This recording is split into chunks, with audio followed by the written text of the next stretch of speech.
Hello বন্ধুরা, welcome to our mini blog.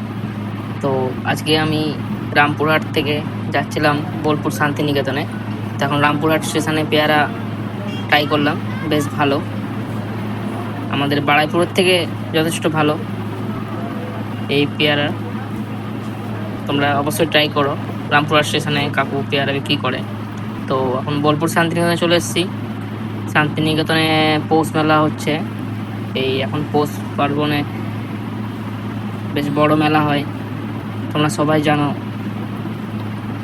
তো আমি রাতের বেলাটা কভার করতে পারিনি, তো দিনের বেলায় গেছিলাম যেহেতু। তো রাতের বেলায় গেলে একটু লাইট থাকলে মেলায় ভাল লাগে আর কি। তো দিনের বেলা যেহেতু গেছিলাম, তো দিনে যতটা পেরেছি কভার করেছি। সোনাঝুরি হাট থেকে এখন চলে এসেছি সোনাঝুরির হাটের দিকে।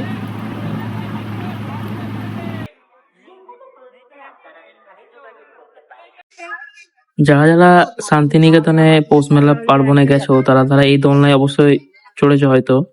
রাতের বেলায় বেশ ভালো দেখতে লাগে এই দোলনাগুলোকে। তো আমি কভার করতে পারিনি রাতের বেলায়, তো দিনের বেলায় কভার করলাম।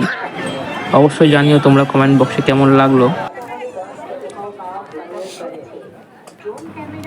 এটা শান্তিনিকেতনের মেলার কিছু দৃশ্য তোমাদের কাছে তুলে ধরলাম, এবং সোনাঝুরির হাটের কিছু হস্তশিল্পের কিছু কাজ তুলে ধরেছি। তো তোমাদের যদি পছন্দ লাগে অবশ্যই আমার এই মিনি ব্লগটাই লাইক, শেয়ার, সাবস্ক্রাইব করে দিও।